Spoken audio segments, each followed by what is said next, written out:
Hello, my dear friend. In this video, I'm going to talk about the question, do you need a guru? Do you need a spiritual teacher?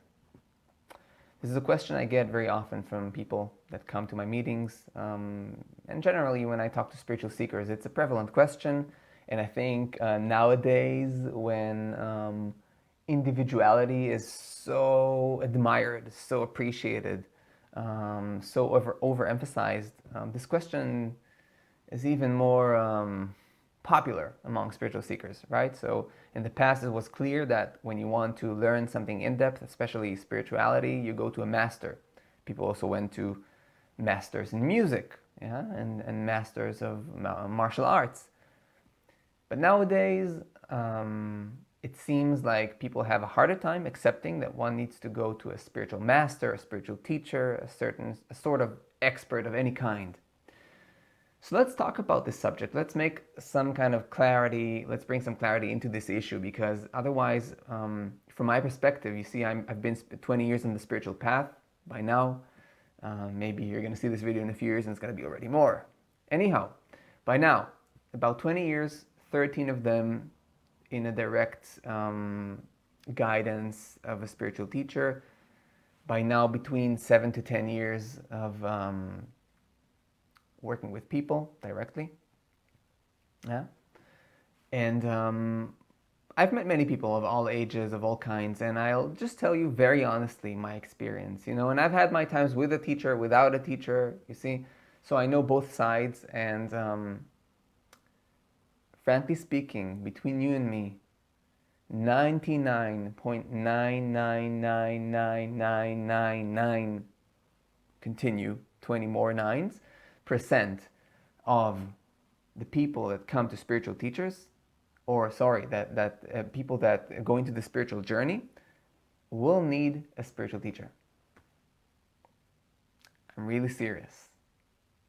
I know this might sound a bit discouraging for those of you who don't like authorities and want to do everything by yourselves, but the truth is, that's just how it is.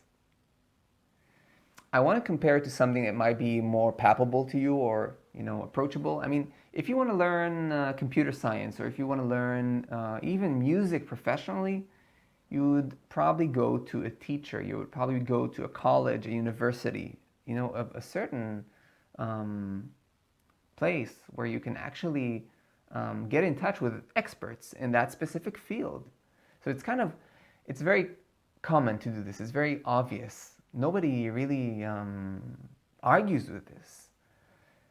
But somehow, when it comes to the most important thing in our lives, which is spirituality and realizing what we really are and living it, there we rebel.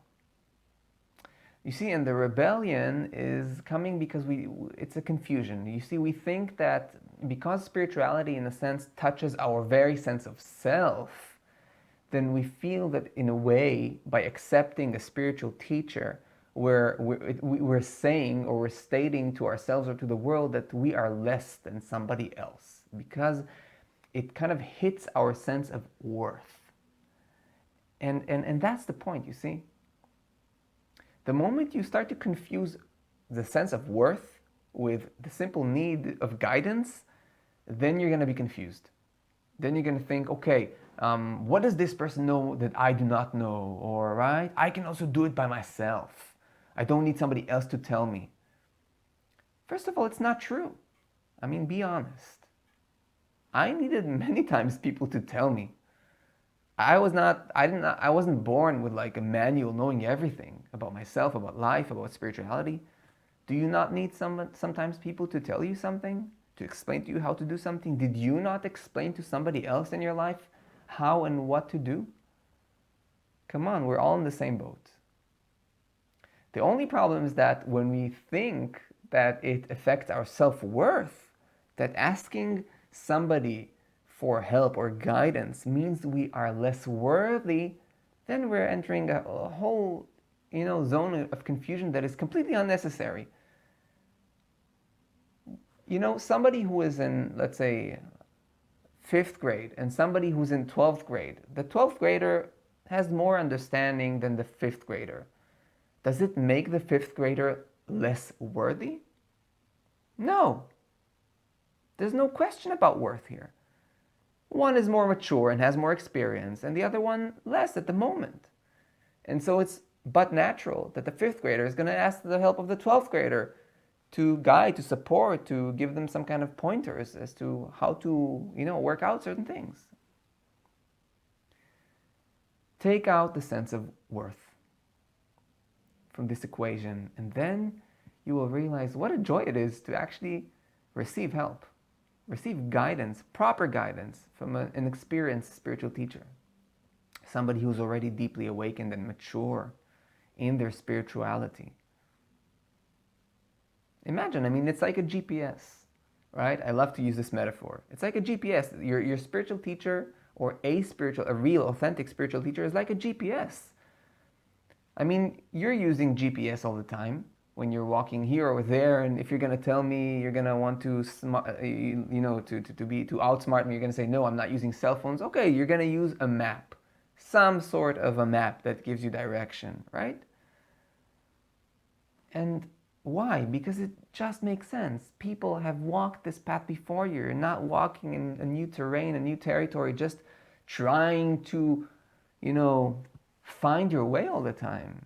When you're driving to a different city, not to mention a different country, you're gonna use a well-known route. You're gonna step on a train or an airplane with ready, made, or not ready-made, but like already planned routes that have been traveled millions of times, and you're going to step on that vehicle and go there because it makes it easier. You're not going to just take a kit bag and start walking and hoping, in the hope to find that other country. You're going to probably just completely lose yourself on the path. So it's the same. You want to use the GPS or the map that is the spiritual teacher. The spiritual teacher is like a living GPS for the spiritual path. This path has been crossed thousands and thousands of times before. Why would you need to invent the road altogether? Anyhow, believe me, you're going to have a lot of place for improvisation on the path. This life will not take away from you. But yes, we need a spiritual teacher on the path. Very rare are those people who do not need a spiritual teacher. It's some kind of gift. Life is always surprising. Everything exists under the sun and under the sky. Sometimes life wants to experience itself through someone who reveals his own nature without a teacher. But this is the exception, not the rule.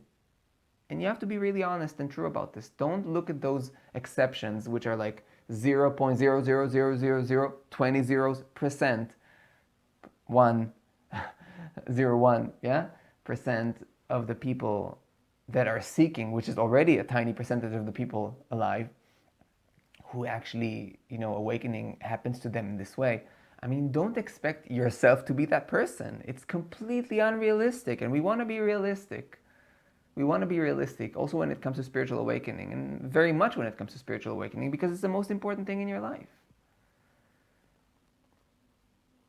If by accident life wants you to be that person, it'll happen to you. Don't worry about this, yeah? But be realistic.